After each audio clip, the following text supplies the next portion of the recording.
रविंद्र कौशिक, इनकी कहानी James bond से कम नहीं है। यह एक ऐसे जासूस है जो भारतीय होकर भी पाकिस्तान की सेना में मेजर बन गए थे। आज हम बात करेंगे एक ऐसे जासूस की जिसे ब्लैक टाइगर भी कहते हैं। एक जासूस का काम बहुत ही मुश्किल होता है।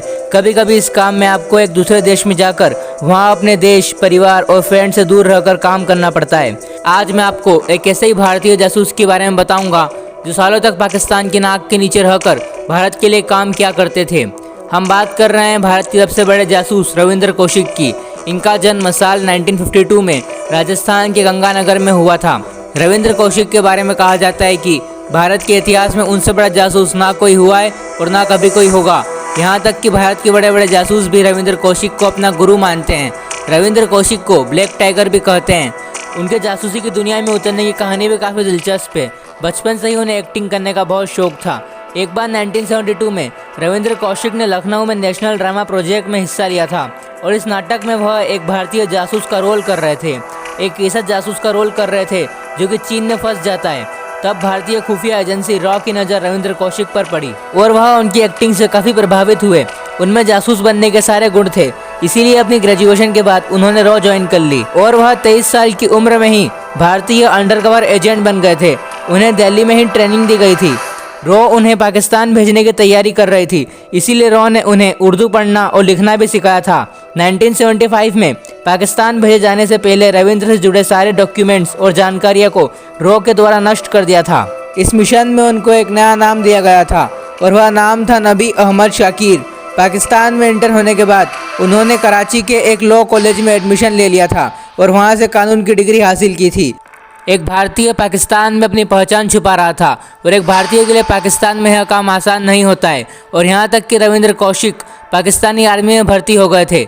LLB की डिग्री के जरिए उन्होंने पाकिस्तानी आर्मी में अधिकारी का ओहदा हासिल कर लिया था।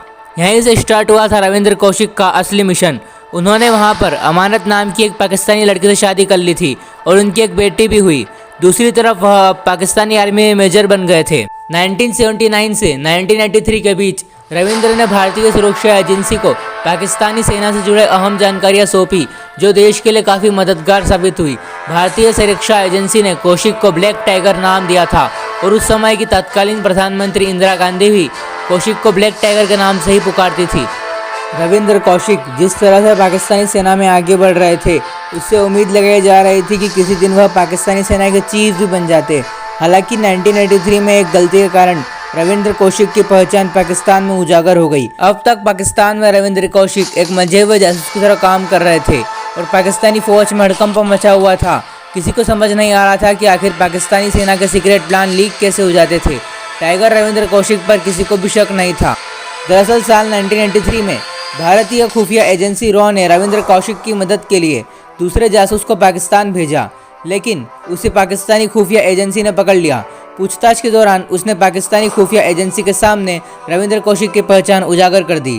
पहचान उजागर होने के बाद खुफिया एजेंसी ने रविंद्र कौशिक को गिरफ्तार कर लिया। उन्हें यह यकीन ही नहीं हुआ था कि भारतीय जासूस उनकी फौज में इतने लंबे समय से काम कर रहा था और उनके प्लान की हर एक जानकारी भारत भेज रहा था। फिर लगातार कौशिक को टॉर्चर किया गया। उनसे राज उगलवाने की कई कोशिश की गई थी, लेकिन जैसा नाम था वैसा ही इस बहादुर का जज्बा। हिंदुस्तान का यह टाइगर पाकिस्तानियों के हर जुल्म को सहता रहा। 3rd डिग्री टॉर्चर को झेलने के बावजूद कौशिक ने मुंह नहीं खोला। इसके बाद साल 1985 में रविंद्र कौशिक को पाकिस्तानी अदालत में फांसी की सजा सुनाई, जिसे बाद में बदलकर उम्र कैद कर दिया गया। गिरफ्तारी के बाद रविंद्र कौशिक ने अपने जीवन के 16 साल अलग अलग जेलों में बिताए। अंत में साल 2001 में TB और दिल का दौरा पड़ने के कारण उनकी मौत हो गई। रविंद्र कौशिक का नाम आज भी भारतीय खुफिया एजेंसी रॉ के सर्वश्रेष्ठ इंटेलिजेंस ऑफिसर में सबसे ऊपर आता है। वह भारत माँ के वीर सपूत है। रविंद्र कौशिक ने अपनी पूरी जिंदगी देश के लिए कुर्बान कर दी। उनके लाइफ से रिलेटेड एक मूवी भी बनाई गई है जिसका नाम है एक था टाइगर। उनकी मृत्यु के बाद भारत सरकार ने उनके शव को लेने से भी मना कर दिया था। देश के लिए अपनी जान तक दे देने वाले रविंद्र कौशिक को अंत में देश की मिट्टी भी नसीब नहीं हुई। इन बातों में गवर्नमेंट की भी कुछ मजबूरियाँ होती है। देशभक्त रविंद्र कौशिक की यह कहानी आपको कैसी लगी? आई होप आपको ये वीडियो पसंद आई होगी। इस चैनल को सब्सक्राइब करके बेल आइकन को ऑन कर लेना। साथ ही इस वीडियो को अपने दोस्तों के साथ शेयर जरूर करना। इस वीडियो को लाइक कर देना। मैं मिलता हूँ आपसे एक नई वीडियो में। Have a good day, bye.